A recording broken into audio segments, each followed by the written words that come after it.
Welcome to Career Uprising. I'm your host and professional career coach, Lorraine Rise.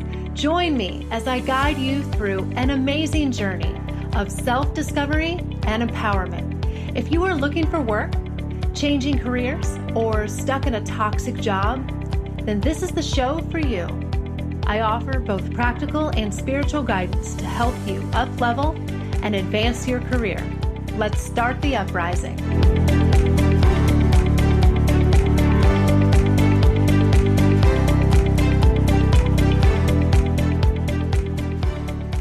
Hey everyone, you are listening to episode 95, The Stage Fright Cure with Marti McEwan.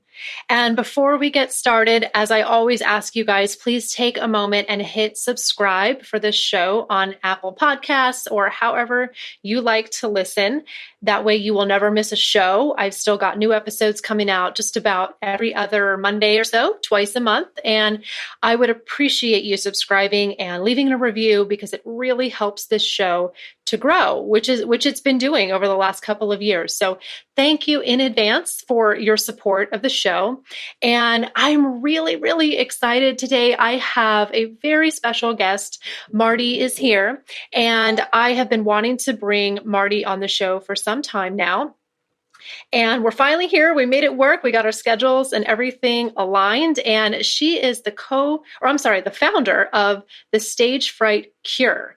And I'm going to let Marti tell you what that is all about and what her work is, but it's truly amazing. She helps clients overcome lots of different kinds of anxiety, self-doubt, imposter syndrome, so many types of performance anxiety and just doubts come up in our careers and every aspect of our life. Sometimes it's public speaking or performance anxiety of some kind. It could be anything, but we all feel this. I know I have experienced imposter syndrome and self-doubt, lack of confidence in some areas. So I, for my own benefit, am so excited for Marti's message because I think it's very, very timely. It's very relevant. There's a lot going on in the world. There's a lot of stress and anxiety, and a lot of people are changing careers and trying to just do bigger and better things in their life. And Marti is a longtime licensed professional counselor,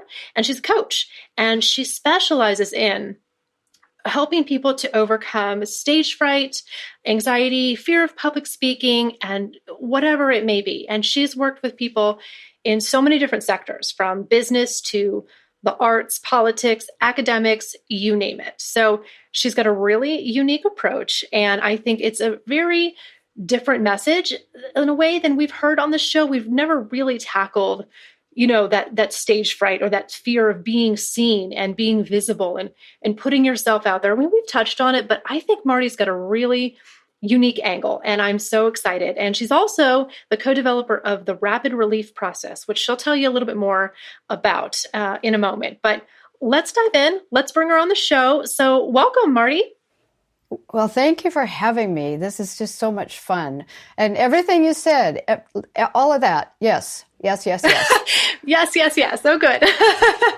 Good. That's wonderful. Yeah, I'm really, really excited. I'm myself want to be a student today and learn from you and learn more about your approach. And I hope that our listeners will as well. So why don't you just tell us a little bit about your background and how you got into this line of work to begin with and how you got to be doing what you're doing today?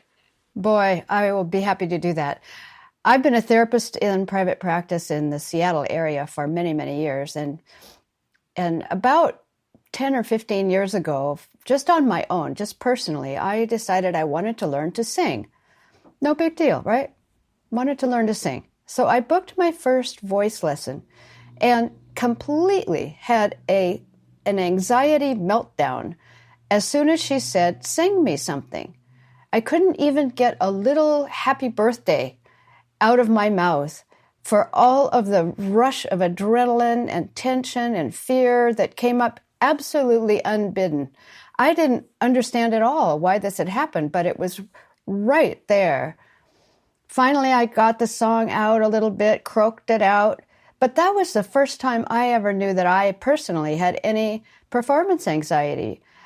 I had been a public speaker before. That didn't bother me. I had danced before. That didn't bother me. But when it came to singing by myself in front of someone else while they were looking at me expectantly, waiting to hear something beautiful, I completely froze.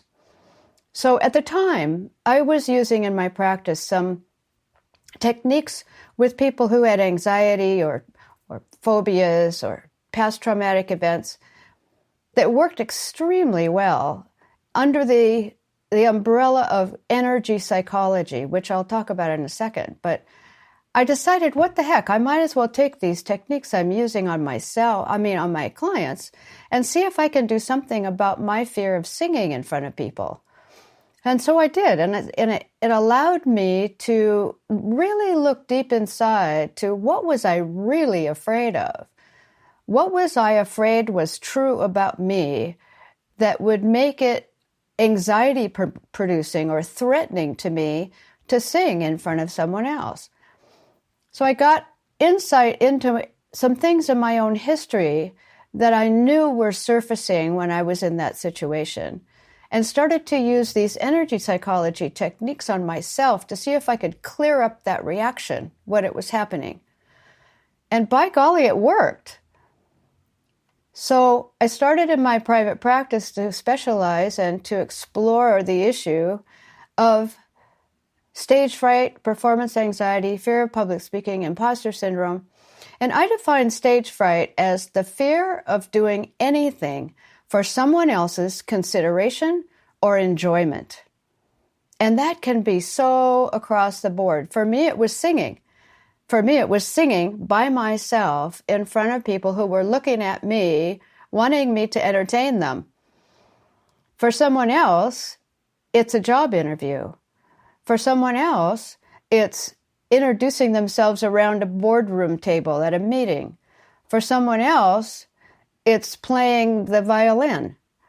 And I've worked with all kinds of people doing all kinds of things, but it really does come down to that fear of doing anything for someone else's consideration or enjoyment.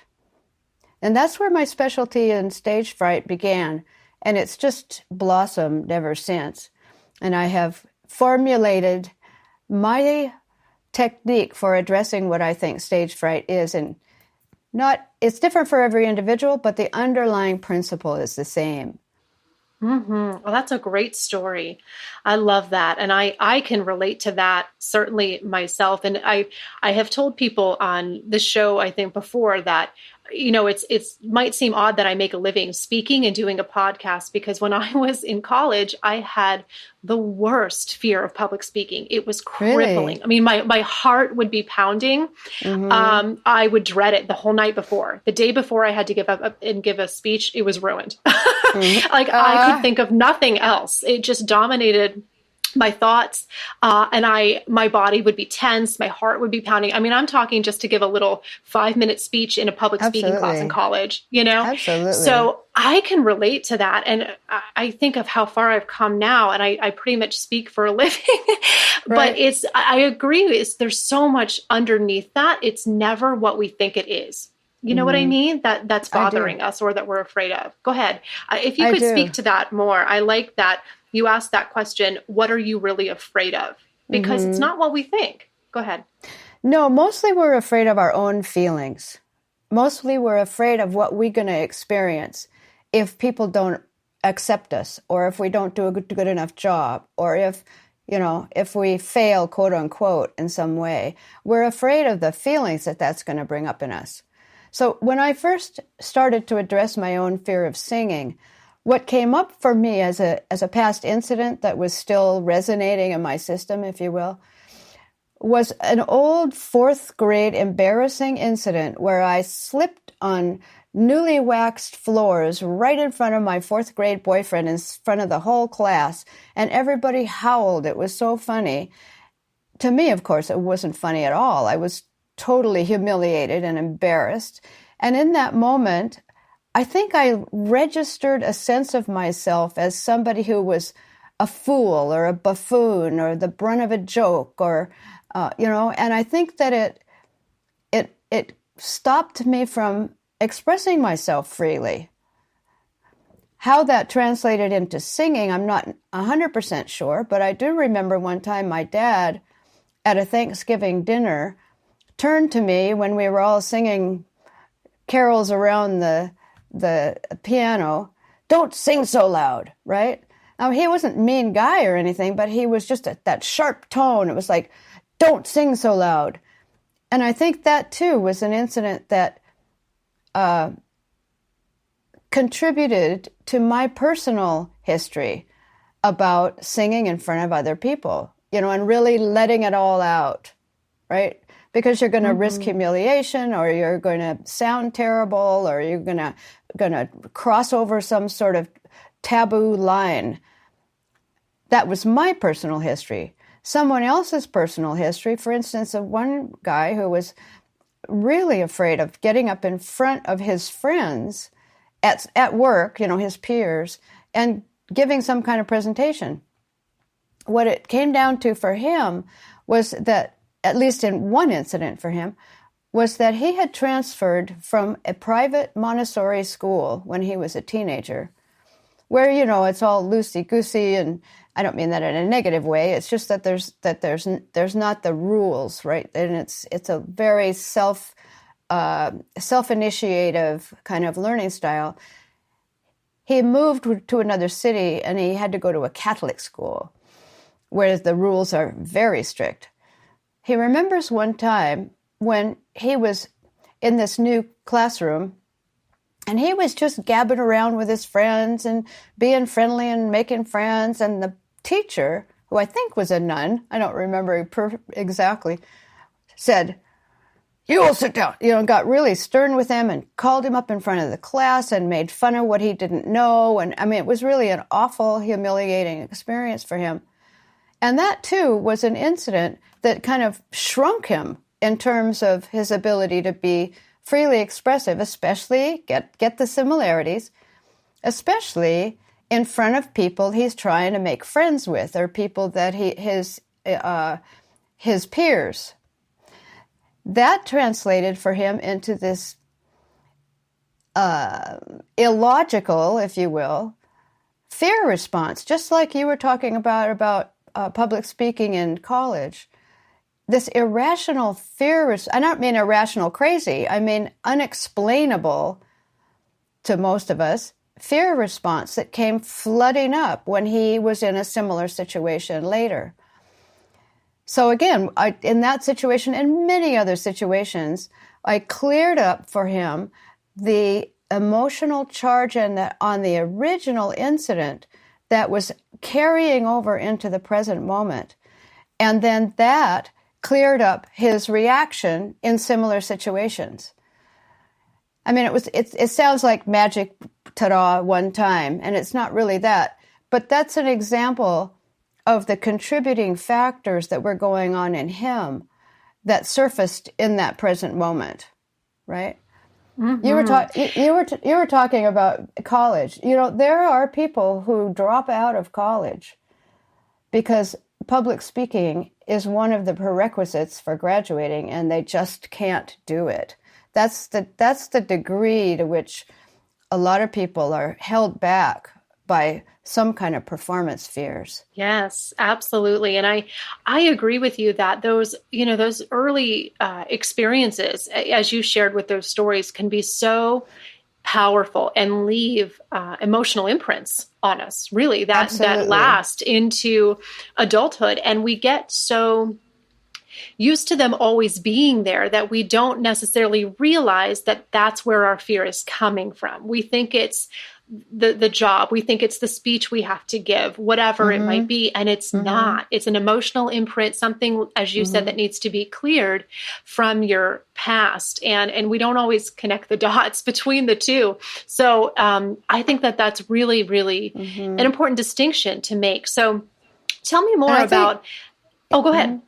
I was just going to say, I think that's a very different, an element of the way that I go about this that's very distinct from when you get online and you see 10 tips to overcoming your fear of public speaking, or 7 tips for your cure for your stage fright, or whatever.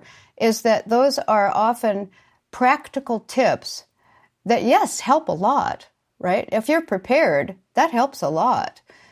If you make a connection with the audience before you start speaking, that helps a lot. All of those are very spot-on tips for handling the present moment. I think what's different here is that we're looking at, as you said, the phenomenon that's going on the inside, our relationship with ourself that is surfacing in those kind of situations. Mm-hmm. Absolutely. So tell us a little bit more in depth about your process. You have something called the rapid relief process, and that's a part of, I think, the bigger picture of what you call the stage fright cure. But walk us through that a little bit. What are some of the steps and strategies, if you can share more about how you would help somebody to overcome a performance anxiety or some kind of fear? Where would you begin? Well, first I would ask them, of course, what kinds of situations trigger it? When did this begin? Was it always this way? I would kind of get a map of the person I'm talking to. What is their internal architecture, if you will? That's what I would do if I were coaching someone. I also, though, want to share with you like 4 elements, I call them. You might call them steps, except when you think of steps, it's more like 1, 2, 3, 4 in order. But 4 elements that I take into consideration and invite anybody to take into consideration about all this. The first step is, or the first element is to get objective about it. And we've already done some of that just in this conversation. It's like, oh, I get it. This is not that I'm afraid of the audience. This is not about me being afraid I'm going to forget my lines or, not know what to say next. This is about who I think I am in the situation. So that's really a good step toward getting objective about what's really going on. A second way to get objective is to realize physiologically what's going on. What happens is that we get in a situation and we perceive that situation as threatening in some way.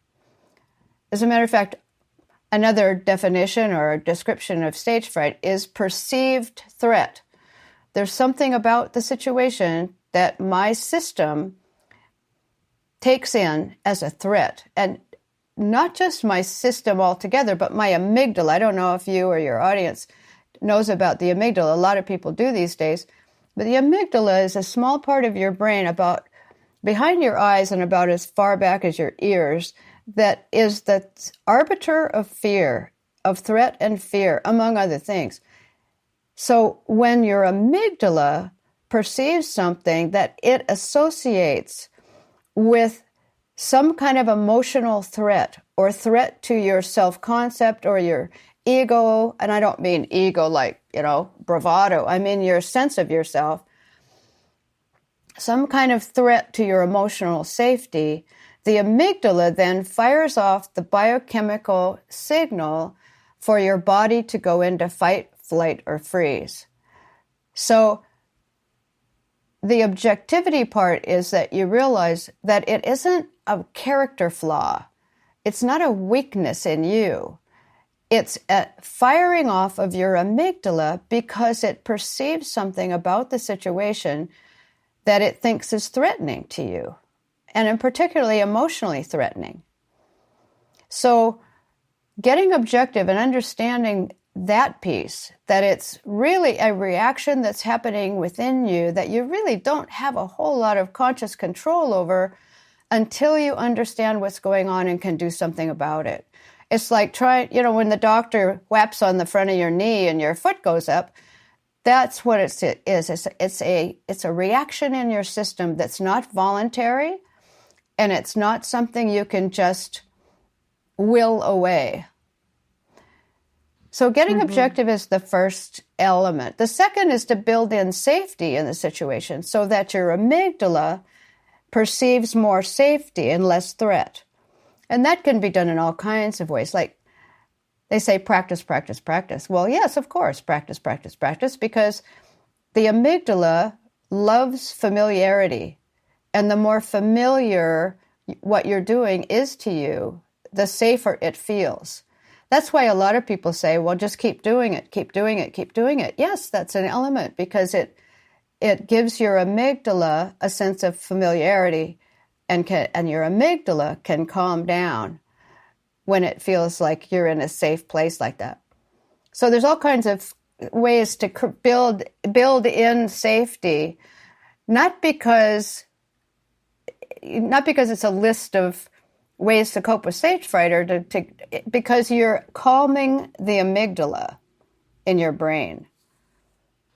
So you were going to say something. So fascinating. Yeah, no, I was just going to, chime in and say, I just learned something new because I would have always thought, as people say, practice makes perfect, you get better at it. I always thought of that from just a skill perspective, that practice makes your skill better. And of course it does. But I did not realize that it sounds like it actually retrains your amygdala to calm down a little bit and get more familiar with this situation because, we're going to be in this situation more often and it doesn't actually need to make you afraid. So let's recondition and get comfortable and familiar with this situation. I didn't realize that repetition was retraining your brain so much, but it sounds like it is. Fun? Yeah. And it also gives you something to do about it, right? So, like when you're learning to ride a bicycle, the first time you get on, you go, right? But the more familiar you get with it, the more familiar your brain gets with it, then you start to build that confidence, and it's your amygdala starts to stop firing off because there's that familiarity. Oh, yes, we've done this before, right? So that's an element. So the second element is to build in safety. And there are many, many ways to do that, but that's not the rapid relief process. The third element is to clear up the emotional association with those events in the past that has your amygdala freaking out in the first place. And that's where the rapid relief process comes in, which it energetically calms the physiological fight, flight, or freeze response. And in particular, it calms the amygdala's association with those past events so it doesn't have to fire off so much. And then the fourth element is also the rapid relief process, which is to charge up those feelings and attitudes and successes, the positive aspect of it, like your positive self-concept, your sense of safety, your confidence in the mastery of your topic or whatever, and to strengthen those positive aspects. So the four elements are to get objective about it, to create safety, because now you understand more what's really going on, to clear up those associations from your past history, and to charge up and strengthen positive feelings and positive anticipation, confidence, and so on. So there you have it. I love that. And it makes sense that you want to have all of those elements in there, because I think a lot of people try to make a change or talk themselves out of feeling a certain way, just on the surface level, kind of just going right to that last step where you're just, giving yourself positive talk and trying to build yourself up, but without actually digging deeper into what is causing you to feel this way in the first place, and what is going on in your brain and what is going on in your body. I like that you incorporate all of those things, because I think a lot of us, we don't know all of those elements. So what we do is we just snap out of it, or just try to talk ourselves. Oh, it's going to be fine. You'll get over it. That kind of thing. We just try to talk ourselves out of our feelings, really, without understanding them and where they come from. Right. And doing something about them. That's the thing that's so exciting for me, is that the rapid relief process actually takes what we're feeling in the moment, whatever that might be, and then does something about it through our energy system. And it isn't about talking yourself into or out of anything. That's a mental, cognitive process.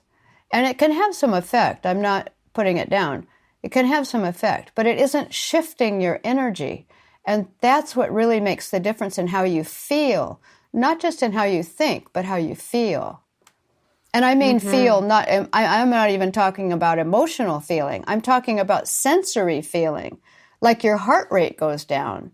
You're not sweating as much, right? Your brow isn't furrowed with worry. Those kind of feelings. Yeah. Absolutely. Well, that definitely gives me some more insight. I love that process, and I feel like it's very comprehensive and really looks at the mental and the emotional and the physiological aspect of what's, because all of those things are firing off at the same time. There's things Instantly. going on. Yeah, all of those things are kind of happening simultaneously, and it can be very overwhelming when you're in a stressful situation like that. So one other thing I wanted to touch on too is I did a show just recently on imposter syndrome. And I like talking about this concept. I think it's important because I see it a lot in my clients. I see this a lot in people who are trying to change careers from maybe one field to another, or maybe they want to get a promotion at work. They're trying to reach for something that maybe they have not yet attained. And I think that this concept of imposter syndrome really comes up for a lot of us. We feel fake, right? So I would love to know, though, what is your definition of imposter syndrome? What do you define it as, and where do you think it comes from? Well, firstly, I think people attribute more to actual imposter syndrome than is realistic. Like, if you're starting out something new and you're on a learning curve, then that's natural. And it's natural to not have confidence in your knowledge because you don't yet have the knowledge to be confident in, right? There's that. Imposter syndrome, though, is like hiding something. Imposter syndrome is trying to convince other people of something you're not convinced about yourself.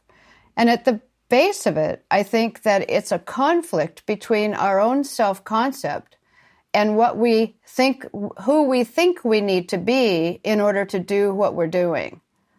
So, and oftentimes what helps is to realize that you don't have to be that person in order to do what you're doing. Does that make sense? Just an example, a long time ago, I was working with a very, very high up executive in a very well-known global corporation who was a very laid-back, really nice guy, kind of wore loafers all the time. And he had just gone through the ranks over the years and found himself as a senior vice president in this organization.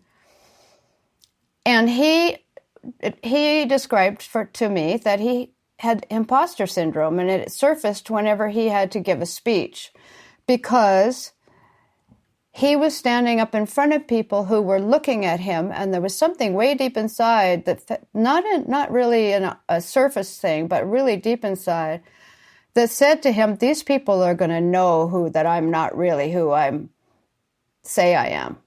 Well, he was who he said he was. There was nothing ingenuine at all about what he was doing. But his self-concept was not in line with who he thought he had to be in order to do what he was doing.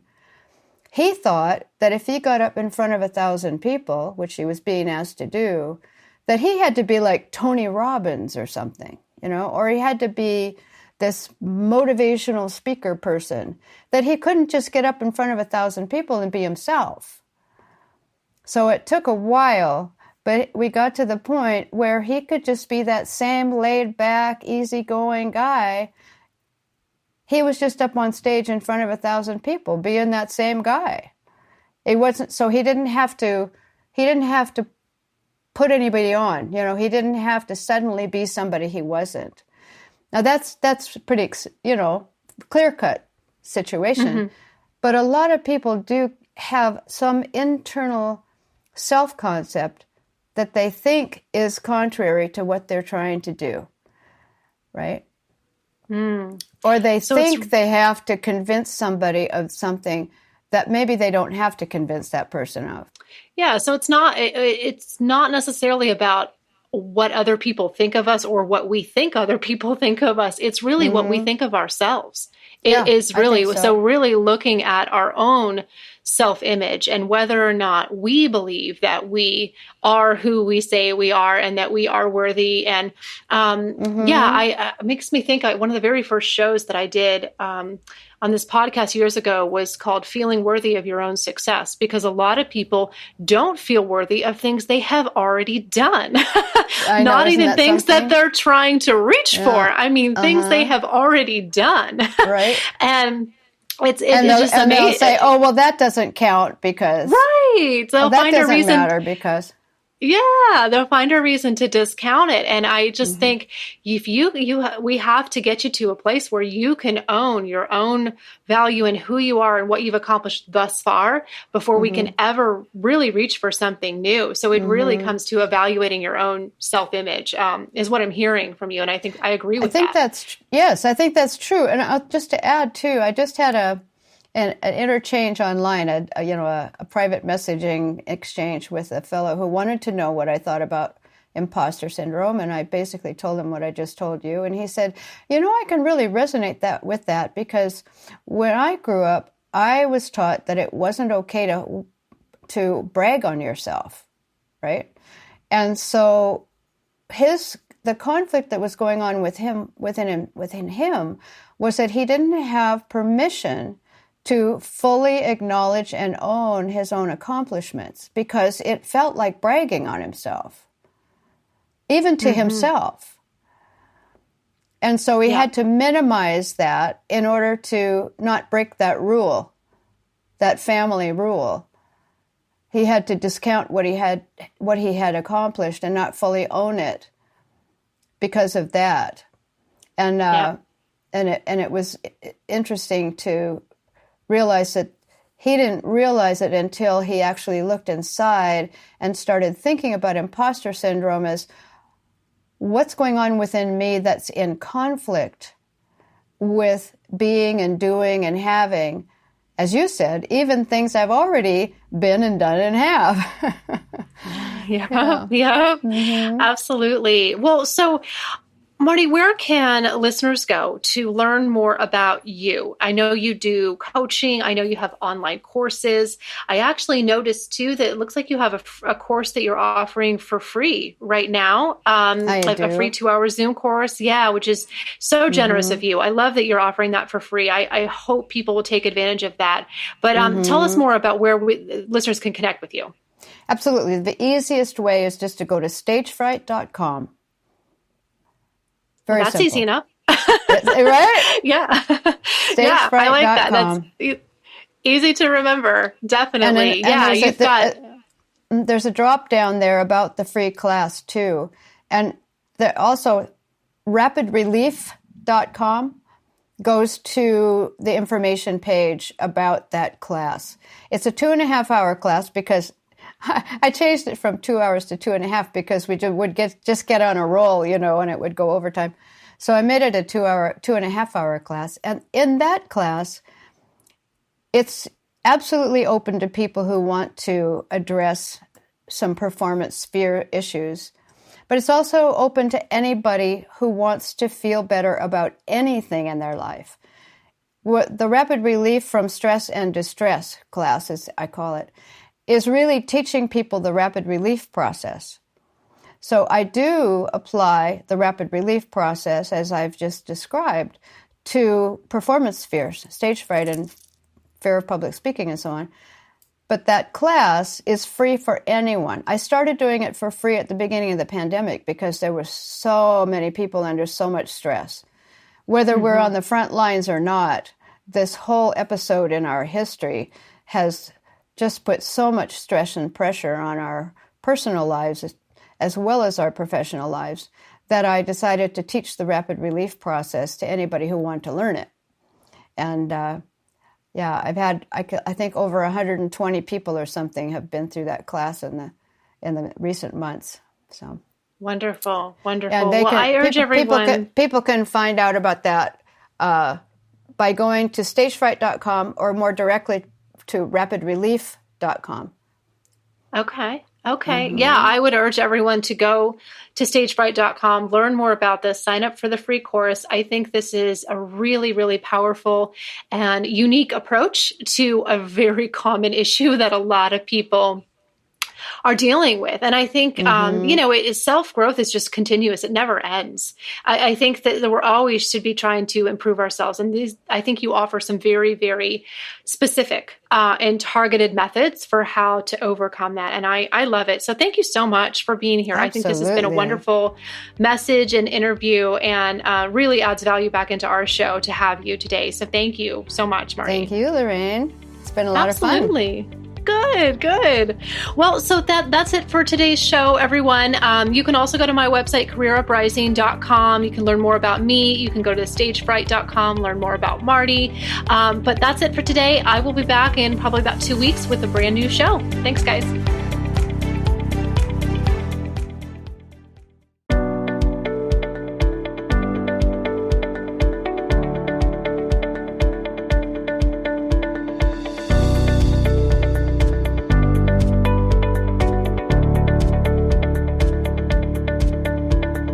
That's it for today's show. Thank you so much for listening. If you like what you heard today, please consider giving the show a positive review on iTunes. It would mean a lot to me, and it would help to spread the word so that others can learn about the show. Thanks again for tuning in, and I can't wait to connect with you again next time on Career Uprising. This show was brought to you by InflowRadio.com, the best curated talk radio network for personal development, wellness, spirituality, and conscious business.